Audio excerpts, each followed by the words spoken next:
عنائشہ روم میں بیٹھ کر پوری طرح بور ہو چکی تھی، اس لیے اپنی بوریت دور کرنے کے لیے روم سے نکل آئی تھی۔ اس وقت ڈرائنگ روم میں خواتین کا چمکتا نہیں تھا۔ شاید اس وقت سب اپنے رومز میں آرام فرما رہی تھیں یا شاید جلدی سو جانے کی عادی تھیں، لیکن پیچھے کی جانب خاص طور پر خواتین کے لیے بنائے گئے لان میں آتے اس کی یہ سوچ غلط ثابت ہو چکی تھی، کیونکہ بہت سی ینگ لڑکیاں وہاں پائی گئی تھیں جن کے چہروں پر پریشانی واضح نظر آ رہی تھی، لیکن عنائشہ شبنم سے پہلے ہی اسجد لوگوں کے بارے میں پوچھ چکی تھی جو زیادہ زخمی نہیں ہوئے تھے اور اب خطرے سے باہر تھے۔ سفینہ بیگم اور گلناز بیگم کے نہ ہونے کی وجہ سے غزالہ پریشانی کے باوجود خوش اخلاقی کا مظاہرہ کرتی اس کے قریب آئی تھی۔ کیسی ہیں سردارنی سائیں؟ مجھے بہت شوق تھا آپ سے بات کرنے کا، اور دیکھیں آج موقع مل بھی گیا۔ وہاں لگے بلب کی روشنی میں عنائشہ کی دودھیا رنگت مزید جگمگا رہی تھی، جسے دیکھ کئی ستائشی نظریں اس کی جانب اٹھی تھیں، جن میں بہت سی حسد بدری نگاہیں بھی چھپی تھیں، اور اس وقت شاید وہ اس پر زیادہ غصہ بھی تھیں، کیونکہ عنائشہ اچھے سے جانتی تھی یہاں سب اس حملے کا ذمہ دار اس کے خاندان والوں کو ہی سمجھ رہے تھے، لیکن عنائشہ نے غزالہ کی خوش اخلاقی کا جواب اس سے بھی زیادہ اچھے انداز میں دیا تھا۔ اسے بھی یہ سادہ سی لڑکی بہت پسند آئی تھی۔ ایک بات سچ سچ بتاؤ گی؟ عنائشہ اس کے ساتھ ایک جانب رکھی کرسیوں پر بیٹھتے بولی۔ باقی خواتین بس دور سے اسے گھورتی ہی رہی تھیں، نہ ان میں سے کوئی اس کے قریب آئی تھی، نہ اس کی ایسی کوئی خواہش تھی۔ جی سردارنی سائیں، پوچھیں۔ غزالہ کو اس سے بات کر کے بہت اچھا لگا تھا، جس میں سردارنی بن جانے کے باوجود ذرا سا بھی غرور اور اکڑ نہیں تھی۔ اوہو، پلیز اب شبنم کی طرح تم یہ سردارنی کی گردان مت کرو، تم مجھے آپ ہی کہہ کر بلا سکتی ہو، ویسے بھی کزن ہوں میں تمہاری۔ عنائشہ نے اسے فوراً ٹوکا تھا۔ نہیں، پھر میں آپ کو سردار سائیں والے رشتے سے بلاؤں گی، بھرجائی کہہ کر، کیونکہ آپ سے زیادہ مجھے سردار سائیں سے پیار ہے۔ غزالہ نے کچھ زیادہ ہی صاف گوئی کا مظاہرہ کرتے اس کا حلق تک کڑوا کر دیا تھا، لیکن وہ یہاں کی سب خواتین کی نظروں میں سردار ذاکوان کے لیے بے پناہ محبت اور عقیدت دیکھ چکی تھی، اس لیے اس بات کو نظر انداز کرتی وہ واپس اپنی بات کی طرف آئی تھی۔ یہاں سب خواتین مجھے اتنا ناپسند کیوں کرتی ہیں؟ کیا مہناز خان کی بیٹی ہونے کے علاوہ بھی کوئی وجہ ہے اس ناپسندیدگی کی؟ عنائشہ نے وہ سوال کیا تھا جس کا جواب وہ پہلے دن سے ہی جاننا چاہتی تھی۔ جی، یہ ایک وجہ بالکل بھی نہیں ہے۔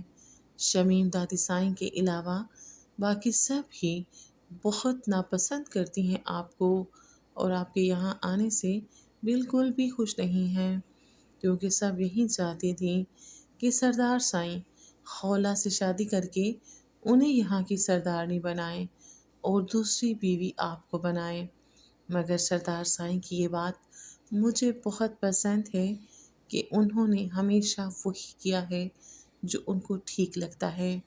انہیں آپ کو یہاں کی سردارنی بنانا زیادہ بہتر لگا۔ آپ وہ خولہ سے دوسری شادی کریں گے۔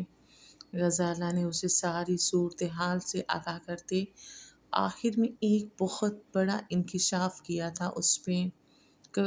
کیا مطلب؟ دوسری شادی؟ کیوں؟ غزالہ کی آخری بات کسی نوکیلے تیر کی طرح عنائشہ کے دل میں پیوست ہوئی تھی، جس کی وجہ سے وہ خود بھی واقف نہیں تھی۔ اسے تو یہ خبر سن کر خوش ہونا چاہیے تھا، مگر اس وقت وہ شوق کی کیفیت میں بیٹھی غزالہ کے جواب کی منتظر تھی۔ یہاں آپ نے دیکھا تو ہوگا، کوئی مرد ایسا ہے ہی نہیں جس نے ایک شادی کر رکھی ہو، سب کی کم سے کم 2 شادیاں تو ہیں ہی، اور اس کی وجہ ہمارے خاندان میں مردوں کی نسبت عورتوں کا زیادہ تعداد میں ہونا ہے۔ خاندان سے باہر شادی کرنا حویلی کے اصولوں میں شامل نہیں ہے، اس لیے مرد ایک سے زائد شادیاں کرتے ہیں اور خواتین بھی ان کے اس فیصلے کو خوش اسلوبی سے مان لیتی ہیں، یہی وجہ ہے کہ دو سوتنوں کے ایک ساتھ رہنے کے باوجود حویلی میں کبھی کوئی بدمزگی نہیں ہوئی۔ ایک مہناز چچی سائیں نے کریم چچا کی دوسری شادی پر اعتراض اٹھایا تھا۔ ان کے علاوہ آج تک کوئی ایسی جرأت نہیں کر سکی، کیونکہ مہناز چچی کے اٹھائے اس قدم کے بعد کریم چچا نے انہیں طلاق دے کر بھی دوسری شادی تو کی ہی تھی، تو اعتراض اٹھانا اس بات پر تو سراسر بے وقوفی ہی ہے۔ غزالہ نے ایک ہی سانس میں ساری تفصیل کہہ سنائی تھی۔ یہ تمہارے سردار سائیں کتنی شادیاں کرنے کا ارادہ رکھتے ہیں؟ عنائشہ نے بمشکل اپنا لہجہ نارمل کر رکھا تھا۔ 3 شادیاں، پہلی آپ سے کی، دوسری خولہ عدی سائیں سے کریں گے اور تیسری میری بڑی بہن سے، اور یہ دونوں آپس میں بہت اچھی دوستیں بھی ہیں۔ غزالہ اس کا چہرہ ناقابل یقین حد تک لال پڑتا دیکھ ڈرتے ڈرتے بولی تھی۔ وہ اور گھر کے باقی لوگ اتنا تو جان چکے تھے کہ ان کی سردارنی سائیں کا غصہ سردار سائیں سے کم نہیں تھا، مگر غزالہ کے پیٹ میں کوئی بات ٹک جائے یہ کیسے ممکن تھا بھلا؟ عنائشہ کے سوال کرنے پر وہ خود کو جواب دینے سے روک نہیں پا رہی تھی۔ اور یہ دونوں لڑکیاں تمہارے سردار سائیں نے خود پسند کی ہیں؟ عنائشہ نے ملازمہ کے سامنے رکھ کر گئے چائے کے مگ پر گرفت مضبوط کرتے ایک اور سوال پوچھ گئی تھی۔ نہیں، یہ فیصلہ تو سفینہ دادی سائیں نے کیا تھا، اور سردار سائیں کو بھی اس فیصلے پر کوئی اعتراض نہیں ہے۔ غزالہ ابھی مزید بھی نہ جانے کون کون سے راز فاش کر دیتی جب گلناز بیگم کے بلاوے پر اسے اٹھ کر جانا پڑا تھا۔ شبنم، ان سب میں سے خولہ کون ہے؟ عنائشہ نے ایک جانب بیٹھی خواتین کی جانب دیکھتے پاس آتی شبنم سے پوچھا تھا۔ سردارنی سائیں، وہ لال دوپٹے والی، ہر وقت پوری طرح سے سج سنور کر رہتی ہیں تاکہ اگر کسی بھی وقت سردار سائیں کی نظر پڑے تو وہ خوبصورت ہی دکھنی چاہیے۔ شبنم کا انداز بتا رہا تھا اسے خولہ ایک آنکھ نہیں بھاتی تھی۔ تو کیا تمہارا سردار اس کی جانب دیکھتا ہے پھر؟ عنائشہ نے اس کی بات میں سے اپنے مطلب کا سوال ڈھونڈا تھا۔ نہیں سردارنی سائیں، میں نے آج تک کبھی سردار سائیں کو ان کی جانب دیکھتے نہیں پایا، بلکہ جس طرح وہ آپ کو دیکھتے ہیں ویسے تو میں نے انہیں کسی کو بھی دیکھتے نہیں پایا۔ شبنم عنائشہ کے نرم دوستانہ مزاج کی وجہ سے اس سے کافی کھل کر بات کر لیا کرتی تھی۔ اچھا، تو کیسے دیکھتی ہیں سردار سائیں مجھے؟ عنائشہ نے اسے مصنوعی غصے بھری نگاہوں سے گھورتے پوچھا۔ بہت محبت بھری نظروں سے آپ کو دیکھتے ہوئے ان کی آنکھوں میں ایک الگ ہی چمک در آتی ہے۔ شبنم کے اتنے پر یقین لہجے میں کی جانے والی بات پر عنائشہ کا دل لمحے بھر کو بہت زور سے دھڑکا تھا۔ تمہیں لگتا ہے کچھ بھی الٹا سیدھا دیکھنے اور بولنے کی بیماری ہے؟ عنائشہ اس کی بات کو سیریس لیے بغیر بولتی وہاں سے اٹھ گئی تھی۔ ٹھنڈ بہت زیادہ بڑھ رہی تھی جو وہ تو برداشت نہیں کر سکتی تھی۔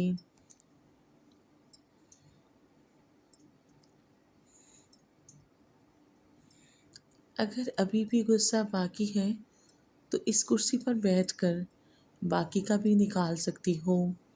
دلشیر کے مذاق اڑانے پر زرجان مزید لال انگارہ ہوئی تھی، جو دلچسپی بھری نگاہوں سے اس کا یہ بے پناہ غصہ ملاحظہ فرما رہا تھا، مگر وہ اس شخص کے منہ اب لگنا ہی نہیں چاہتی تھی جس کے لیے اس کی کوئی بھی بات مذاق سے کم نہیں تھی۔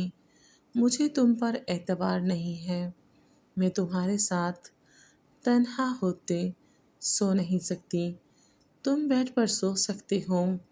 زرجان اس کی بات کو نظر انداز کرتے سرد لہجے میں بولتی دلشیر کی مسکراہٹ غائب کر گئی تھی، اور کنپٹی کی رگیں شدید غصے کے عالم میں باہر کو ابھر آئی تھیں۔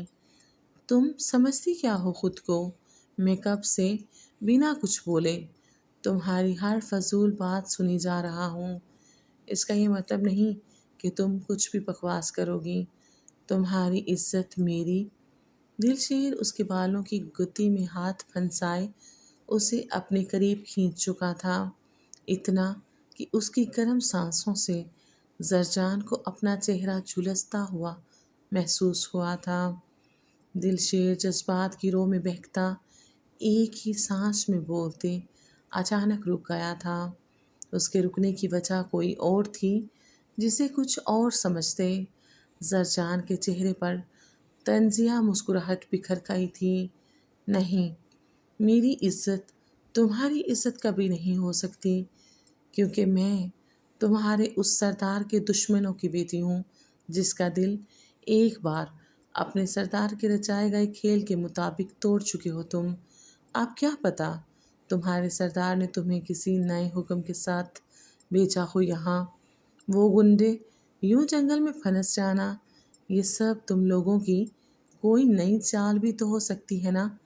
میری عزت، زرجان بنا سوچے سمجھے بولتی، اسے بھی اسی آگ میں جھلسانا چاہتی تھی جس کی لپیٹ میں اس کا پورا وجود آ چکا تھا، مگر اس کی بات پوری ہونے سے پہلے ہی دلشیر اتنی زور سے دھاڑا تھا کہ زرجان کو اپنے وجود کے ساتھ ساتھ اس کمرے کی در و دیوار بھی ہلتے محسوس ہوئے تھے۔ Shut up, just shut up. اب اگر ایک بھی بکواس کی تو مجھ سے برا کوئی نہیں ہوگا۔ دلشیر اس پر چلانا نہیں چاہتا تھا، مگر وہ بار بار اپنے حوالے سے بہت غلط بولتی اس کا ضبط آزما گئی تھی۔ تم رہو یہاں اس کمرے میں، مگر میں اب تمہاری اس بے اعتباری کے ساتھ یہاں ایک پل بھی نہیں ٹھہر سکتا۔ میں باہر جا رہا ہوں، کمرے کو اندر سے لاک کر لینا۔ دلشیر بہت مشکل سے خود کو نارمل کرنے کی ناکام کوشش کرتا دروازے کی جانب بڑھا تھا۔ چند سیکنڈز پہلے اس پر الزاموں کی برسات کرنے والی اب یوں اس کے بنا کوئی گرم شال کے بخار میں تپتے وجود کے ساتھ باہر جاتا دیکھ زرجان کے دل کو کچھ ہوا تھا، ورنہ تو اس کے ساتھ یوں تنہا ایک کمرے میں رات گزار سکتی تھی اور نہ ہی اسے یوں باہر ٹھنڈ میں مرنے کے لیے چھوڑ سکتی تھی۔ اسے روکنے کے لیے زرجان کے لب واہ ہوئے تھے، مگر وہ کچھ بولنے کی ہمت نہیں کر پائی تھی۔ دلشیر کو گئے کافی دیر ہو چکی تھی، مگر زرجان ابھی تک اپنی جگہ پر ہی سن سی کھڑی تھی۔ نہ اس نے آگے بڑھ کر دروازہ بند کیا تھا اور نہ پلنگ کی جانب بڑھی تھی۔ وہ کیسے بتاتی اسے کہ وہ اس پر اپنا غصہ نکالنا چاہتی تھی، کیونکہ اس کے اتنے بڑے ظلم کے بعد بھی وہ اس سے نفرت نہیں کر پا رہی تھی۔ کافی دیر کے بعد وہ اپنے بھیگے چہرے کو اسی کی شال سے صاف کرتی دروازے کی جانب بڑھی تھی۔ دروازے پر آتے ہی اسے وہ سامنے ہی ایک کونے میں لکڑی کے چھوٹے سے بینچ پر نیم دراز حالت میں کافی بے آرامی بھرے انداز میں لیٹا نظر آیا تھا۔ اس نے آنکھوں پر بازو رکھے ہوئے تھے، اس کے وجود میں کوئی ہلچل نہیں تھی۔ زرجان اس کے سو جانے کی تسلی کرتی پلنگ سے گرم لحاف اور اپنے گرد اوڑھی اس کی شال اتارتے اس کی جانب پڑی تھی۔ اسے بخار تھا، اس لیے زرجان خود کو ٹھنڈ لگ جانے کی پرواہ کیے بغیر لحاف کے ساتھ ساتھ اس کی شال بھی اس کے اوپر اڑھاتی دبے پاؤں واپس پلٹ آئی تھی۔ سردارنی سائیں، آج آپ یہ لباس پہن لیں، آپ پر بہت زیادہ جچے گا۔ عنائشہ شاور لینے کے ارادے سے الماری سے اپنی پسند کا سادہ سا لباس نکال کر واش روم کی جانب بڑھ رہی تھی جب شبنم نے الماری کے دوسرے حصے میں کھڑے بلوچی ڈریسز میں سے ایک انتہائی خوبصورت سیاہ رنگ کا فراک نکال کر اس کے سامنے کیا تھا، جس پر بلوچی سٹائل میں امبرائڈری کی گئی تھی۔ عنائشہ نے انکار کرنا چاہا تھا، مگر شبنم نے پہلی بار یوں کھل کر اس سے کوئی فرمائش کی تھی جسے وہ منع نہیں کر سکی تھی۔ ویسے بھی یہ ڈریس باقی کے بلوچی ڈریسز سے ذرا ڈیسنٹ تھا اور زیادہ ہیوی بھی نہیں تھا۔ ٹھیک ہے، مگر میں زیادہ دیر نہیں پہنوں گی یہ۔ عنائشہ اس کے ہاتھ سے ڈریس لیتی واش روم کی جانب بڑھ گئی تھی۔ معمول کے مطابق سب خواتین ڈرائنگ روم میں ہی موجود تھیں۔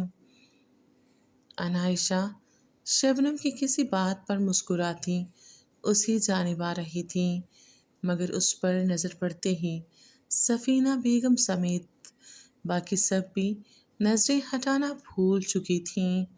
وہ بلوچی لباس میں سجی سنوری دیکھنے والی نگاہوں پر غضب ڈھا رہی تھیں۔ اس نے پٹھانیوں کے سٹائل میں اپنی ٹھوڑی اور آئی بروز کے بیچ سرمے سے 3 ڈاٹس بنا رکھے تھے۔ شبنم نے اس کے گھنے بالوں کی چھوٹی چھوٹی چٹیاں بنا کر سامنے سے خوبصورت سا بلوچی ہیئر سٹائل بنا کر انہیں کھلا چھوڑ دیا تھا۔ کانوں اور گلے میں ہاتھ کے بنے نہایت ہی نفیس اور خوبصورت سے ڈیزائن کا موتیوں کا زیور پہن رکھا تھا، جو شبنم نے اسے اس کی وارڈروب سے نکال کر دیا تھا۔ سب کی آنکھیں کھلی ہی کھلی رہ گئی تھیں۔ عنائشہ ان سب کو سلام کرتی ناشتے کے ٹیبل پر ان کے پاس آن بیٹھی تھی۔ سردارنی سائیں، آپ کو سردار سائیں بلا رہے ہیں۔ اس نے ابھی ناشتے کے لیے ہاتھ آگے بڑھایا ہی تھا جب ملازمہ کی پکار پر اس کے چہرے کے زاویے بگڑے تھے۔ کچھ کھانے سے پہلے ہی حلق تک کڑوا ہو چکا تھا۔ رات کو غزالہ کی بتائی ایک ایک بات اسے بہت اچھے سے یاد تھی، اور پوری رات چلتے کوئلوں کی لپیٹ میں رہی تھی وہ۔ سائیکو سردار کہیں کا ایک دن بھی ہاسپٹل نہیں رک سکا، صبح صبح نازل ہو چکا ہے۔ ساگوان جتوئی سے کوئی رشتہ دلی نہ ہونے کے باوجود وہ یہ بات برداشت نہیں کر پا رہی تھی کہ جو انسان اس کے نام لگایا تھا اس پر اتنا ہی حق کسی اور کا بھی ہو۔ وہ اپنی چیزوں میں شیئرنگ تو کسی قیمت پر برداشت نہیں کر سکتی تھی، کھجا کے اپنے شوہر کو ہی دوسری عورتوں کے ساتھ بانٹنا پڑتا۔ ان سے کہو میں ابھی ناشتہ کر رہی ہوں۔ عنائشہ نے گلاس میں جوس انڈیلتے دو ٹوک انکار کیا تھا، جسے دیکھتے سب خواتین کی آنکھیں پھٹی کی پھٹی رہ گئی تھیں۔ کیا چیز ہے یہ؟ اسے سائنس سے ڈر بھی نہیں لگتا۔ گلناز بیگم کے منہ سے بے ساختہ نکلا تھا، مگر آواز دھیمی ہی تھی جو آس پاس بیٹھی خواتین ہی سن پائی تھیں۔ بالکل ماں پر گئی ہے۔ مہناز کی عادتیں بھی ایسی ہی تھیں، مگر کریم جتوئی تھا ٹھہرے ہوئے پانی کے جیسا۔ مہناز کے سارے نخرے برداشت کر لیتا تھا، مگر اس لڑکی کو یہ نہیں پتا کہ اس کا پالا ساگوان جتوئی جیسے آگ کے بھڑکتے شعلے سے پڑا ہے، جو یہ سب زیادہ ٹائم تک برداشت نہیں کرے گا۔ سمینہ بیگم اپنے بیٹے کے مزاج سے بہت اچھی طرح واقف تھیں۔ ان کی بات کے جواب میں سفینہ بیگم نے بھی تائیدی انداز میں سر ہلایا تھا، جبکہ شمیم بیگم اپنی بگڑی پوتی کی ان نادانیوں پر افسوس سے سر ہلانے کے سوا کچھ نہیں کر پا رہی تھیں، جو اپنے شوہر کو اپنا گرویدہ بنانے کے بجائے خود سے بدظن ہی کیے جا رہی تھیں۔ سردارنی سائیں، سردار سائیں کا کہنا ہے کہ آپ کا ناشتہ وہ اپنے ساتھ لگوا چکے ہیں اور آپ کا ویٹ کر رہے ہیں۔ ملازمہ کے ایک بار پھر آ کر دیے جانے والے پیغام پر خولا کو نوالہ اپنے حلق میں پھنستا محسوس ہوا تھا، جبکہ باقی سب کی حالت بھی کچھ ایسی ہی تھی۔ اس کی گستاخی پر غصہ ہونے کے بجائے وہ اسے اتنی اہمیت دے رہا تھا۔ آج تک وہ ہمیشہ اکیلے ہی ناشتہ کرتا تھا۔ ناشتے کے ٹائم وہ کسی کی کمپنی بھی برداشت نہیں کرتا تھا، اور آج وہ اسی کے ساتھ ناشتہ کرنے کا خواہش مند تھا۔ ملازمہ کی بات سن کر عنائشہ کو ناچار اٹھنا ہی پڑا تھا، کیونکہ وہ جانتی تھی اس کے بعد ساگوان جتوئی کا دماغ گھوم جانا تھا، اور اس کو وہ بپرا روپ برداشت کرنا عنائشہ کے لیے آسان نہیں تھا۔ وہ اس ہولیے میں ساگوان کے سامنے بالکل بھی نہیں جانا چاہتی تھی۔ اس نے سیڑھیوں کی جانب قدم بڑھائے تھے جب شبنم اس کے سامنے آتی ملتجی انداز میں اسے دیکھے گئی تھی۔ ابھی تو 1 گھنٹہ بھی نہیں ہوا۔ شبنم کی بات پر عنائشہ اسے تیز نظروں سے گھورتی دوسری جانب بڑھ گئی تھی۔ ہال میں قدم رکھتے ہی اس کی آنکھوں میں ستائش پڑ گئی تھی۔ اس حویلی کا ہر حصہ ہی بہت شاندار تھا اور یہاں کے لوگوں کے بہترین ذوق کا پتہ دے رہا تھا۔ اسے سامنے ہی صوفے پر وہ ٹانگ پر ٹانگ چڑھائے بیٹھا نظر آیا تھا، جو فون کان سے لگائے کسی سے بات کرنے کے ساتھ ساتھ کافی کا مگ بھی تھامے ہوئے تھا۔ سیاہ کلف لگے سوٹ میں، سیاہ شال کو گردن میں ڈالے، گھنی مونچھوں اور روب دار شخصیت کا مالک، وہ یونانی دیوتاؤں جیسا حسن رکھنے والا اس وقت بے حد حسین لگ رہا تھا۔ اس کی آنکھیں ہمیشہ ایک مغروریت بھری چمک لیے ہوتی تھیں۔ کافی کا مگ ہونٹوں سے لگاتے اچانک اس کی نظر عنائشہ کی جانب اٹھی تھی اور پھر واپس پلٹنا جیسے بھول چکی ہوں۔ وہ یک ٹھک اس حسن و دلکشی کی مورتی کو دیکھتا رہا تھا۔ ابھی تھوڑی دیر پہلے اس کے انکار پر جو غصہ آیا تھا وہ سب ایک ہی سیکنڈ میں اڑن چھو ہو چکا تھا۔ بلوچی لباس میں وہ نظر لگ جانے کی حد تک دل فریب لگ رہی تھی۔ اوپر سے اس کی آرائش نے رہی سہی کسر پوری کر دی تھی۔ اس کی جانب بےخود ہو کر دیکھتے ذاکوان کو اندازہ بھی نہیں ہوا تھا کہ وہ کتنی گرم کافی اپنے اندر انڈیل چکا ہے۔ عنائشہ اس کی گہری نظروں کی تپش سے گھبراتی پہلو بدل کر رہ گئی تھی۔ زبان بالکل جل جانے کے احساس سے اچانک ذاکوان ہوش میں آتا سیدھا ہوا تھا۔ دونوں ہی اس وقت عجیب سی کنڈیشن کا شکار ہو چکے تھے، مگر ذاکوان اپنے دل و دماغ پر چھاتے اس لڑکی کے حسن کے سحر کو فوراً جھٹکتا خود کو نارمل کر گیا تھا۔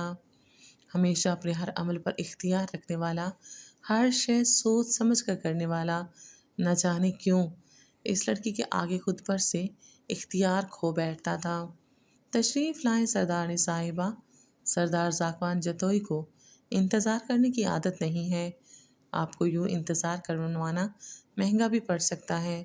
ذاکوان اپنے مخصوص لہجے میں بولتا اپنے انداز میں لوٹ چکا تھا۔